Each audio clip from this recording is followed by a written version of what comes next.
Oser échouer. Le titre de cette vidéo peut paraître bizarre et étrange, mais c'est le meilleur que j'ai trouvé pour exprimer ma douleur et ma frustration. Oui, j'ai mal de voir des centaines et des centaines de personnes vivre leur vie à moitié. J'ai mal de voir des gens brillants, intelligents, pleins d'énergie vivre avec le pied sur le frein. J'en ai marre de voir des gens se fermer tout seuls des opportunités à cause de ces trois petits mots que moi personnellement j'ai définitivement bannis de mon langage. Ces trois mots sont mais et si. Mais et si. Mais et si ça ne marche pas. Mais et si on ne me retient pas. Mais et si je n'ai pas suffisamment d'expérience. Mais et si il n'aime pas ma tête. Mais et si on me pose des questions et je n'ai pas la réponse. Le premier entretien peut bien se passer. Mais et si le second se passe mal. Mais et si le dernier entretien se passe mal. Mais et si je suis trop jeune. Mais et si je suis trop vieux. Mais et si je suis trop gros. Mais et si je ne suis pas assez bien habillé. Mais et si on me refuse de me recevoir. Mais et si le responsable est en voyage. Mais et si je changeais la couleur du fond de mon CV. Mais et s'il n'aime pas ma photo. Et pour faire un clin d'œil aux relations amoureuses, mais si j'allais lui parler, mais si elle m'insulte, mais si elle me rejette, mais si elle a déjà quelqu'un, mais si elle est plus âgée, plus jeune, etc.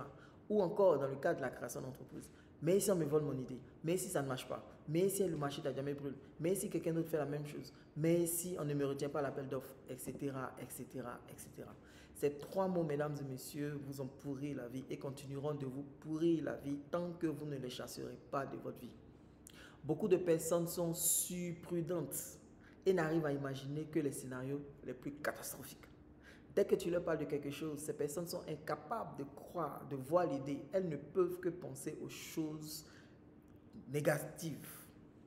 Un conseil, si tu veux réaliser tes objectifs, fuis ces personnes comme la peste. Fuis les personnes qui ne t'apportent que de mauvaises nouvelles. Fuis les personnes qui ne te parlent que des malheurs qui sont arrivés aux autres. Fuis les personnes qui te rendent triste et gâchent ta joie de vivre dès que tu les vois. Fuis les personnes qui ne te parlent que de leurs problèmes. Fuis les personnes qui te disent que la Côte d'Ivoire va brûler et que toi tu brûleras, mais que eux, ils seront épargnés. Fuis les personnes qui te disent, il n'y a pas de travail, il n'y a pas l'argent, il n'y a pas bon mec, il n'y a pas bonne femme, il n'y a pas, il n'y a pas, il n'y a pas, il n'y a pas. Il faut que tu comprennes quelque chose. Tu dois oser échouer. Avez-vous déjà vu une mère qui voit son bébé essayer de faire quatre pattes, le laisser se débrouiller et s'il tombe une seule fois, lui dit, mon fils, c'est si dur pour toi de faire quatre pattes. Renonce et reste assis dans la poussière toute ta vie. Est-ce que ce genre de mère existe? Non, je ne crois pas. À chaque chute, elle dira au contraire, relève-toi, continue d'avancer jusqu'à ce que tu arrives. Et à force d'erreurs, d'hésitations, de chutes douloureuses, le bébé fera quatre pattes. Puis un jour il marchera, puis un jour il parlera, puis un jour il grandira, puis un jour il deviendra un homme et une femme. Nos parents sont prêts à nous aider quand il s'agit de marcher. Pourquoi quittent-ils le club de soutien pour devenir membre maintenant du club de démotivation? Pourquoi acceptes-tu de laisser ton père, ta mère, ton oncle ou qui que ce soit te décourager? Pourquoi acceptes-tu leurs paroles pessimistes sur ta vie? Pourquoi écoutes-tu tous leurs merci? Fuis ces personnes comme la peste quand il s'agit de décisions importantes pour ta vie. Comme le bébé qui tombe, il faut que tu échoues. Il faut que tu quittes la poussière et pour ça, tu dois tomber afin qu'un jour tu te lèves et que tu marches. Oui, il faut que tu oses échouer. Vas-tu faire des erreurs de choix? Oui. Mais la réalité, c'est que tu écoutes les gens, que tu ne les écoutes pas, tu vas faire des erreurs. Donc, autant faire tes erreurs en allant sur toi-même tes propres convictions. Et même si tu échoues, quelle est la pire des choses qui puisse arriver? Seulement que tu vas recommencer. Au contraire, tu as même appris une méthode qui ne fonctionne pas. Ça me fait penser à l'histoire de Thomas Edison qui, dit-on, aurait échoué des millions de fois lorsqu'il tentait d'inventer la lampe à incandescence. Il cherchait la bonne combinaison gazeuse. Et les gens lui disaient, arrête de faire, regarde, tu passes d'échec en échec, laisse tomber, c'est incroyable, c'est fou, comment une lampe qui peut brûler sans se consumer. Et les gens se moquaient de lui, mais à chaque fois, il restait ferme face aux railleries. À chaque fois qu'on lui disait, un filament qui brûle sans se consumer, tu es devenu fou. Tu viens encore d'échouer, laisse tomber. Il répondait, non, je ne renoncerai pas. Et d'ailleurs, je n'ai pas échoué, j'ai juste trouvé une combinaison gazeuse qui ne fonctionne pas. Et le résultat est là. Après des milliers et des milliers de tests, grâce à lui, aujourd'hui, le monde entier n'est plus plongé dans l'obscurité la nuit. On a la lumière, on a les lampes en incandescence. Ok? Ce que tu dois comprendre, mesdames et messieurs, c'est que vous avez du Thomas Edison en vous. Toi qui m'écoutes ce matin, tu as du Thomas Edison en toi. Tu peux impacter le monde entier. à une seule condition, que tu oses échouer. Quelle certitude avons-nous lorsque tu laisses tous tes messies te dominer et que tu ne fais rien? Bien sûr, le résultat est évident, tu n'as rien. Bien souvent, vous avez des chercheurs d'emploi qui sont face à des dizaines d'offres d'emploi dans des domaines variés, mais ils ne postulent pas parce qu'ils se laissent décourager par un mais ici. Ce n'est pas ma formation, je n'ai pas l'expérience pour ça. Je ne veux pas travailler dans une ONG. Moi, je veux travailler dans telle entreprise ou rien, etc., etc. Mon ami, si tu es tant sûr qu'on ne va pas te prendre, ose échouer. Si tu es sûr qu'on ne va pas te retenir un poste, postule quand même et qu'on ne te retienne pas. Et alors là, on saura que tu as eu raison. Si tu es sûr d'être rejeté, qu'est-ce que tu perds à postuler? Surtout qu'aujourd'hui, on peut postuler par email. Ça te coûte combien en plus? Au lieu de surfer inutilement, d'envoyer ta demande d'emploi.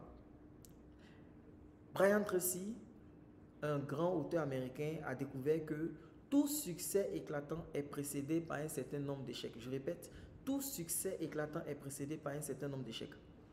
Par exemple, je dis n'importe quoi, avant d'inventer un modèle de voiture qui cartonne, les constructeurs automobiles essaient 6 modèles qui passent inaperçus.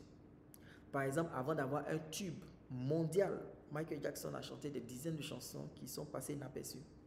Microsoft, Toyota, Sony ont inventé des produits qui ont été des fiascos purs et simples avant de tomber sur des best-sellers. Et plus vous allez réfléchir, plus vous allez vous rendre compte de cette réalité. Donc, en face de cette loi, le succès est précédé par un certain nombre d'échecs.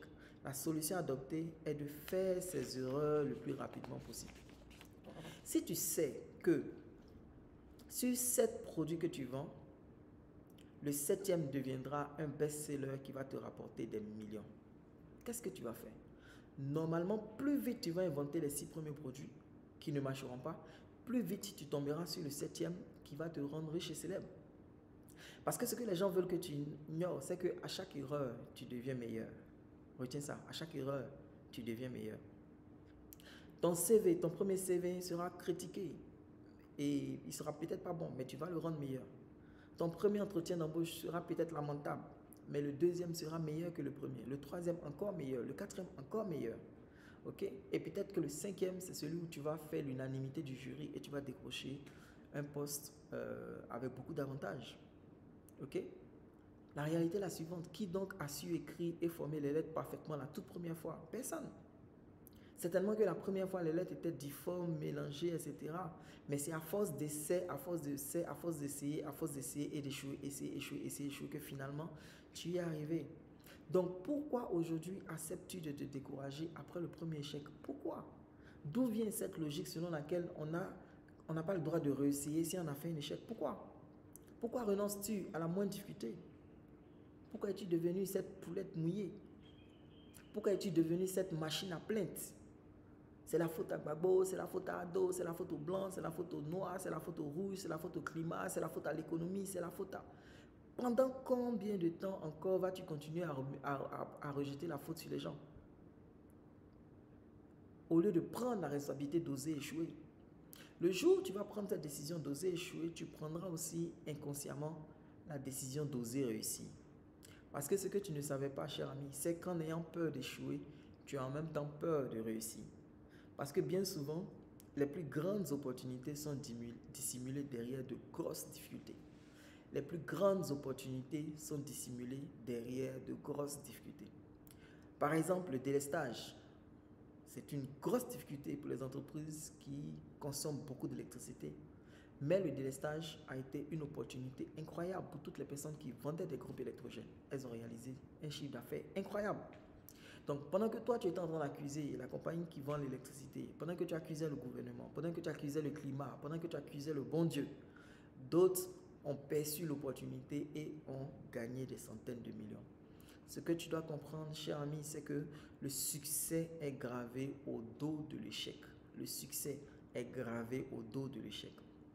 Chaque fois que tu entreprends quelque chose, l'échec va se positionner devant toi pour t'effrayer. Mais si tu résistes à l'échec, l'échec va te tourner le dos. Et comme sur le dos de l'échec est gravé le succès, tu vas finir par voir le succès. Chaque fois que tu as l'impression qu'il y a une situation qui est en train d'échouer, c'est à toi de retourner la situation afin de voir le succès, parce que le succès est gravé au dos de l'échec. C'est pour ça que moi, personnellement, j'adore les challenges. Car plus j'ai de challenges, plus je peux avoir de succès. Plus ce que je veux faire est compliqué, plus je vais avoir de gloire en réussissant ce que je fais. Je ne gagne pas à chaque fois que je fais les choses, sinon ça serait monotone. Mais chaque fois que, face à un gros challenge, j'arrive finalement à le réussir, je passe de gloire en gloire et je trouve que je suis en train de progresser. Ok? Sur ce, ose échouer pour oser réussir. Bonne journée.